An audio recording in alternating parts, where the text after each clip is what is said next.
नमस्कार, DLC legal news and knowledge में आपका स्वागत है। आज हम एक बड़े ही दिलचस्प सवाल पर बात करेंगे। जब किसी की निजी आदतें उसकी नौकरी, खासकर आर्मी जैसी सर्विस और उसके कानूनी हकों के बीच आ जाएं तो क्या होता है? ये सवाल आज बहुत प्रासंगिक है और इसी से जुड़ा है सुप्रीम कोर्ट का एक हालिया और कह सकते हैं एक महत्वपूर्ण फैसला, सर्वेश कुमार बनाम यूनियन ऑफ इंडिया।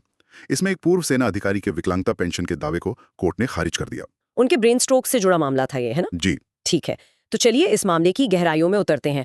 हमारा मकसद है इस फैसले के पीछे की कानूनी दलीलों को समझना। ये वकीलों और कानून के छात्रों के लिए जानना बहुत जरूरी है।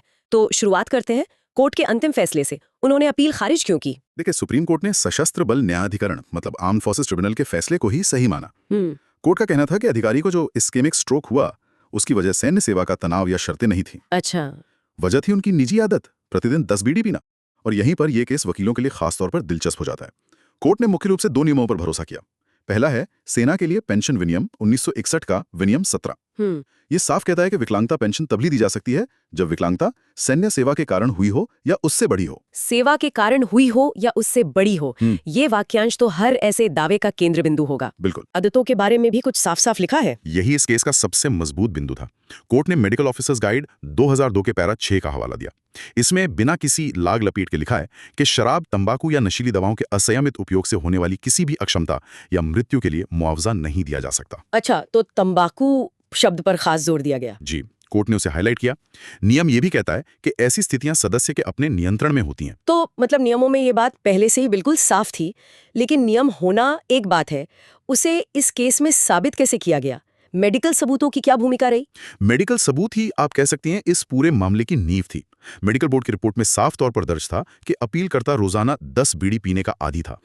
और बोर्ड की राय में धूम्रपान इस्कीमिक स्ट्रोक के लिए एक सबसे बड़ा जोखिम कारक है। तो उनका निष्कर्ष बहुत सीधा था, यह बीमारी न तो सेवा के कारण हुई और न ही सेवा की मुश्किल शर्तों से बढ़ी। पूरी तरह से एक लाइफस्टाइल से जुड़ी समस्या। एकदम। ये तो बहुत स्पष्ट लगता है।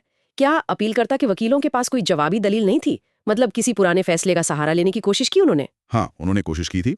विजेंद्र सिंह बनाम यूनियन ऑफ इंडिया मामले का हवाला दिया था। लेकिन कोर्ट ने उसे नहीं माना? नहीं माना, क्योंकि दोनों मामलों के तथ्यों में जमीन आसमान का फर्क था। क्या फर्क था? देखिए, विजेंद्र सिंह के मामले में वो अधिकारी सियाचिन ग्लेशियर जैसी अत्यधिक ऊंचाई वाली जगह पर तैनात थे। ओह, वो तो एक असाधारण सेवा शर्त है। बिल्कुल, वहां तनाव और शारीरिक जोखिम सेवा का सीधा हिस्सा थे। सर्वेश कुमार के मामले में ऐसी कोई असाधारण परिस्थिति थी नहीं। उनकी पोस्टिंग सामान्य थी। जी। एक सामान्य जगह पर थी, इसलिए कोर्ट ने कहा कि आप 2 अलग-अलग तथ्यों वाले मामलों की तुलना नहीं कर सकते। मतलब सियाचिन में तैनाती एक बाहरी कारक है जो सैनिक के नियंत्रण में नहीं है, जबकि धूम्रपान एक निजी और नियंत्रणीय आदत है। हाँ। तो अगर हम इस पूरे फैसले का सार निकालें तो वकीलों और छात्रों के लिए सबसे बड़ा सबक क्या है? सबक ये है कि विकलांगता पेंशन के दावों में विकलांगता और सैन्य सेवा के बीच एक सीधा, एक अटूट कारण संबंध, मतलब एक कॉजल लिंक दिखाना अनिवार्य है।